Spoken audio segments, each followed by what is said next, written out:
Minnesota has been one of the leaders in we're a sanctuary state, not legally, but we are by the fact that our large metro cities are sanctuary cities, and you're seeing those policies. But if I could add one piece to it, you've talked about kind of what are the motives, and we're only talking about the violent protesters and the organization and coordination, but each and every one of the dollars when we talk about the fraud on the other side, the first part of this conversation, are also feeding that network for pure political gain and eternal power.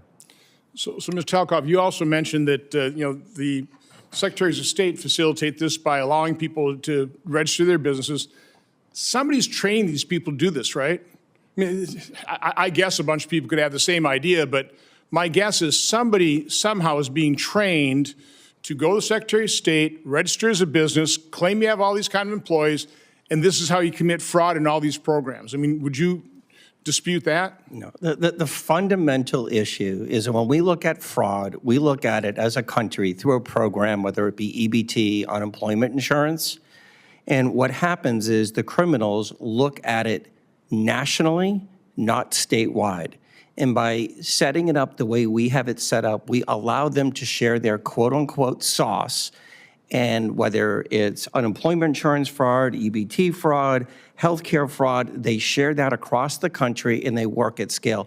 That's why federal law enforcement needs to be engaged in these investigations, because state and local agencies can't handle them. They eventually lead back to transnational criminals in countries such as Russia, China, et cetera. And I would argue the reason the GAO, and I love them too, they can do some great work, but they're so incredibly ineffective. The same thing with IGs.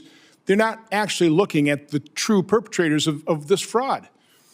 It is foreign actors, it is transnational criminal organizations, it is the non-governmental organizations that we funnel all this money through, and we don't track it. I mean, where did they get $14.1 trillion worth of assets? Could that potentially be taxpayer funds that we funneled through them that they're supposed to give to some worthy cause that they just put in their bank account? Is that what's happening here? Again, we need to open our eyes. We need to understand exactly what's happening here, but I think it's the shadow groups that the chairman was talking about here.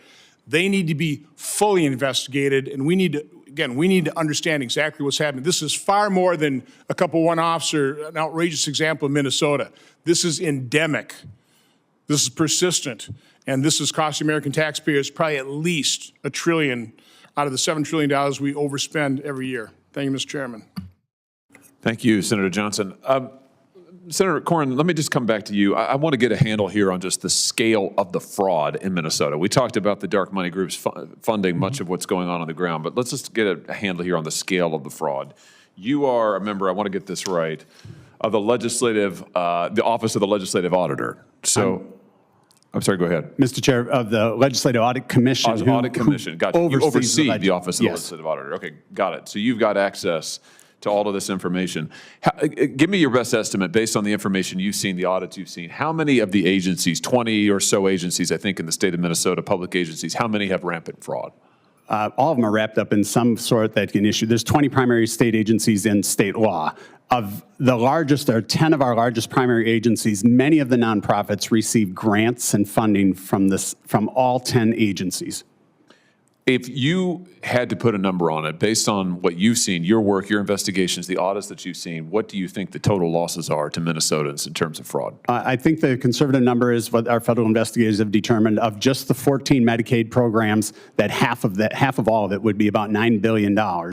And I don't think that's, and I think the reason I believe that's true is in each audit that the legislative auditor produces, we measure right level in the samples of what they have done. 20 to 80% of each one of them, they're unable to prove that the dollars were actually have gone to the programs in which they're indicated.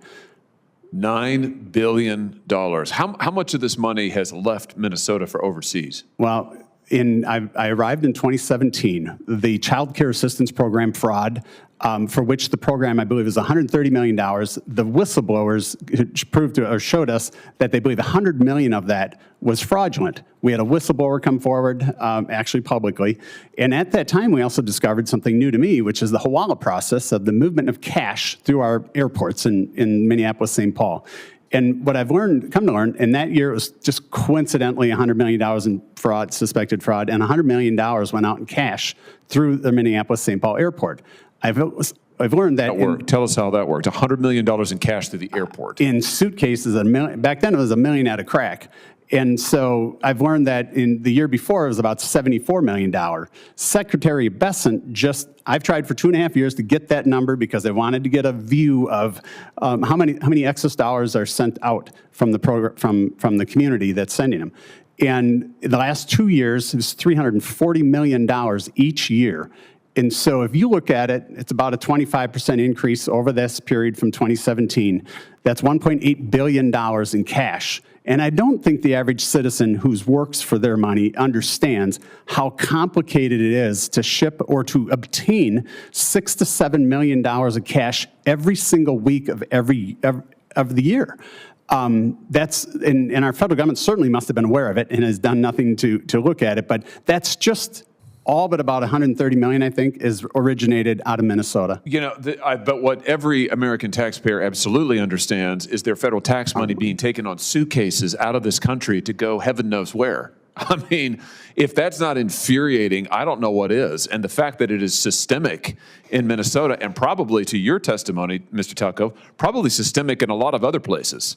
I mean, millions of dollars in suitcases out of an airport, and that's just one means of shipping this money around. I mean, it's absolutely unbelievable. I want to come back to you, Mr. Talcove. You testified that about $1 trillion you think is lost in fraud every year. Where is this money going? I mean, we know where some of it's going in Minnesota. It went overseas. It went to Somalia. It went to NGO fronts. We know where it's gone in some other states. California gave away billions of dollars to a pro-Hamas NGO. But $1 trillion nationally, where's this money going to? I appreciate that question because most people don't ask that question. It goes to terrorism. It goes to child trafficking. It goes to drugs. It goes to terrorism. And then it's used to purchase luxury items, cars, purses, homes. That's all funded by people like me that pay taxes. So you're telling me that the electrician who goes to work every day and clocks in and works his butt off and tries to earn just enough to be able to, make his rent, maybe have a kid or two, put food on the table, his tax money is being used to buy other people luxury items, cars, yachts, whatever else, and is going to fund terrorism and child trafficking? Yes, sir. $1 trillion a year on this stuff? $115 million an hour. $115 million an hour. How do they get in their hands on it? What are we talking about here? Trends, national organizations, criminal networks? How do they get their hands on this money? They take advantage of antiquated government systems and processes. They go into programs that they know elected and appointed officials won't touch, and they can steal at scale. And what happened really was during the pandemic, between the PPP loans and the unemployment insurance, they learned a really valuable lesson. Government never runs out of money, and the probability of getting caught is virtually zero. I have it at 0.1%. So come back to the recommendations that you mentioned in your opening statement. What do we need to do to put a stop to this hemorrhaging of people's hard-earned money going overseas to finance child trafficking and luxury yachts? I mean, what needs to happen here? It's really simple. It's used every single day in the commercial sector. Front-end identity verification, you just don't get to say, I am who I say I am. Second, recertification of all the recipients. There is so much fraud right now in the benefit programs all across the country. We need to get a baseline. Third, this notion of a third-party independent audit. And finally, is involving federal law enforcement, like the Secret Service, to investigate it. The thing that people don't understand is that most of these beneficiaries, Senator, they're not real. They're fake. They're someone's stolen identity that is getting used in all 50 states. Incredible.